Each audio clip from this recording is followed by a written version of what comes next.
ತುಂಬಾ ಚೆನ್ನಾಗಿದ್ದೀನಿ. ಇವತ್ತೇನಪ್ಪ ಅಂತಂದರೆ ನಾನು ಬೇಸಿಕ್ಲಿ ಟೈಲರು. ಉಳಿದಿರೋ ಬಟ್ಟೆನಲ್ಲಿ ಒಂದು ಸಿಂಪಲ್ ಆಗಿ ನಾವು ಹ್ಯಾಂಡ್ ಬ್ಯಾಗ್ನ ಹ್ಯಾಗ್ ಮಾಡೋದು ಅಂತ ತೋರಿಸ್ಕೊಡ್ತಾ ಇದ್ದೀನಿ, ಬನ್ನಿ.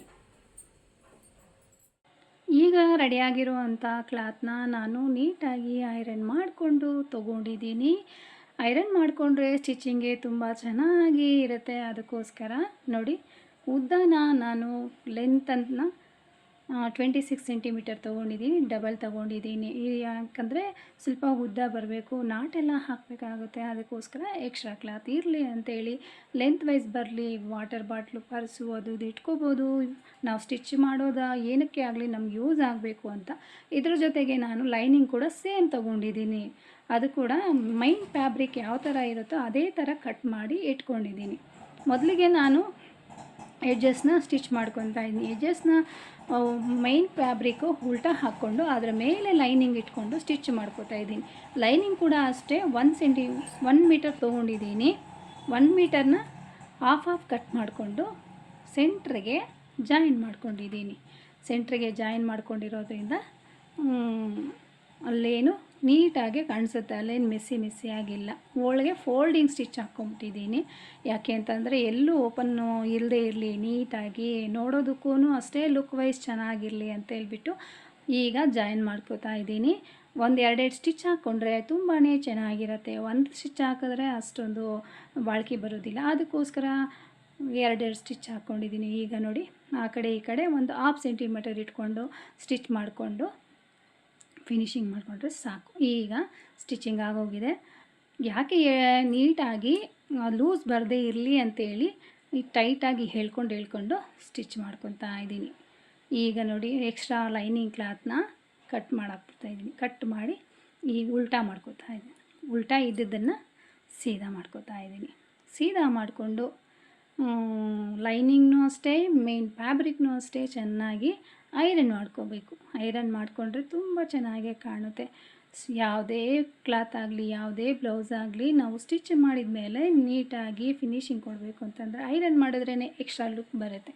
ಅದಕ್ಕೋಸ್ಕರ ನೀಟಾಗಿ ಐರನ್ ಮಾಡ್ಕೋತಾ ಇದ್ದೀನಿ. ಈಗ ರೆಡಿಯಾಗಿರುವಂಥ ಫ್ಯಾಬ್ರಿಕ್ನ ಸೆಂಟ್ರ್ ಪಾಯಿಂಟ್ ಇಟ್ಕೊಂಡು ಒಂದು ಸ್ಟಿಚ್ ಹಾಕ್ಕೋತಾ ಇದ್ದೀನಿ. ಈ ಸ್ಟಿಚ್ ಹಾಕ್ಕೊಂಡಿದ್ದಾದಮೇಲೆ ಅದಕ್ಕೆ ತಕ್ಕಂಗೆ ನಾನು ಅದನ್ನು ಕರೆಕ್ಟಾಗಿ ಹಿಡ್ಕೊಂಡು ಆ ಕಡೆ ಈ ಕಡೆ ಹೆಚ್ಚು ಕಡಿಮೆ ಬರದಂಗೆ ನೆರಿಗೆ ಥರ ಇಟ್ಕೊಂಡು ಒಂದು ಗಂಟು ಹಾಕ್ತಾಯಿದ್ದೀವಿ. ಸಾಮಾನ್ಯವಾಗಿ ಯಾವುದಕ್ಕಾದರೂ ಒಂದು ಇದೆಲ್ಲರಿಗೂ ಬಂದೇ ಬರುತ್ತೆ ನೋಡಿ. ಈ ಥರ ಗಂಟು ಹಾಕ್ಕೊಂಡು ನೀಟಾಗಿ ನಿಧಾನವಾಗಿ ಆ ಕಡೆ ಈ ಕಡೆ ಎಲ್ಲೂ ಬರದಂಗೆ ನೋಡಿಕೊಂಡು ಸೈಜು ಕರೆಕ್ಟಾಗಿ ನೋಡಿಕೊಂಡು ಹೇಳ್ಕೊತಾ ಇದ್ದೀನಿ.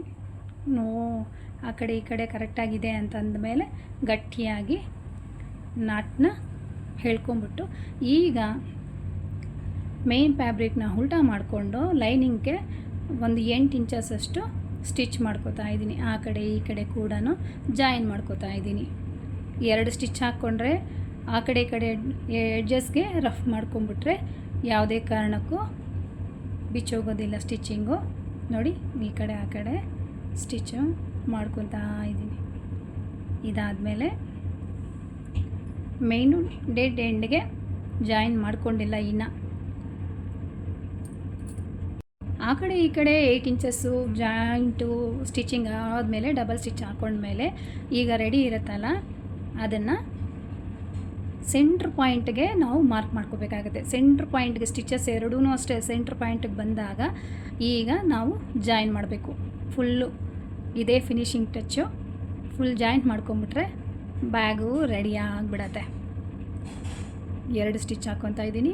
ಅದ್ರ ಜೊತೆಗೆ ಕೊನೆಗೊಂದು ಸ್ಟಿಚ್ ಹಾಕ್ಕೊಂಡು ಆ ಕಡೆ ಈ ಕಡೆ ಒಂದು 2 ಇಂಚಷ್ಟು ಏನಾದರೂ ಇಟ್ಟರೆ ಅದು ವೆಯ್ಟ್ ತಾಳೋದಕ್ಕೋಸ್ಕರ 2 ಇಂಚಷ್ಟು ಈ ಕಡೆ ಆ ಕಡೆ ಫ್ಯಾಬ್ರಿಕ್ಗೆ ಒಂದು ಎಕ್ಸ್ಟ್ರಾ ಸ್ಟಿಚ್ ಹಾಕ್ಕೊತಾ ಇದ್ದೀನಿ. ನೋಡಿ, ಈಗ ರೆಡಿ ಆಯಿತು ಬ್ಯಾಗು. ಈಗ ರೆಡಿಯಾಗಿರುವಂಥ ಬ್ಯಾಗ್ಗೆ ನಾವು ಏನಾದರೂ ಒಂದು ಶೋ ಬಟನ್ಸು ಇಲ್ಲ ಒಂದು ಕುಚ್ಚೋ ಏನಾದರೂ ಸೆಂಟ್ರ್ ಪಾಯಿಂಟ್ಗೆ ಇಟ್ಕೊಂಡ್ರೆ ತುಂಬಾ ಲುಕ್ ವೈಸ್ ಚೆನ್ನಾಗಿರುತ್ತೆ. ತುಂಬ ಚೆನ್ನಾಗಿರುವಂಥ ಬ್ಯೂಟಿಫುಲ್ ಆಗಿರುವಂಥ ಹ್ಯಾಂಡ್ ಬ್ಯಾಗು ರೆಡಿ ಆಗಿಬಿಡ್ತು. ನೋಡಿ ಫ್ರೆಂಡ್ಸ್, ಇಷ್ಟ ಆಯಿತಾ? ವೇಸ್ಟ್ ಆಗಿರೋವಂಥ ಕ್ಲಾತಲ್ಲಿ ಒಂದು ಒಳ್ಳೆ ಹ್ಯಾಂಡ್ ಬ್ಯಾಗ್ನ ರೆಡಿ ಮಾಡಿಬಿಟ್ಟಿದ್ದೀವಿ. ಮಿಷಿನ್ ಇರೋರೆಲ್ಲನೂ ಸ್ಟಿಚ್ ಮಾಡ್ಕೊಳ್ರಿ. ಮಿಷಿನ್ ಇಲ್ಲದೆ ಇರೋರು ಸ್ಟಿಚ್ ಮಾಡಿಸ್ಕೊಳ್ರಿ. ಈ ವಿಡಿಯೋ ಇಷ್ಟ ಆದರೆ ಲೈಕ್ ಮಾಡಿ, ಶೇರ್ ಮಾಡಿ, ಕಾಮೆಂಟ್ ಮಾಡಿ. ನನ್ನ ಚಾನಲ್ನ ಸಬ್ಸ್ಕ್ರೈಬ್ ಮಾಡ್ಕೊಳ್ಳಿ ಫ್ರೆಂಡ್ಸ್. ಇದುವರೆಗೂ ಸಹ ಯಾರು ಸಬ್ಸ್ಕ್ರೈಬ್ ಮಾಡದೆ ನೋಡ್ತಾಯಿದ್ರು ಅವರೆಲ್ಲರೂ ಸಹ ಸಬ್ಸ್ಕ್ರೈಬ್ ಮಾಡಿಕೊಂಡು ನನಗೆ ಸಪೋರ್ಟ್ ಮಾಡಿ ಫ್ರೆಂಡ್ಸ್. ನಮಸ್ತೆ.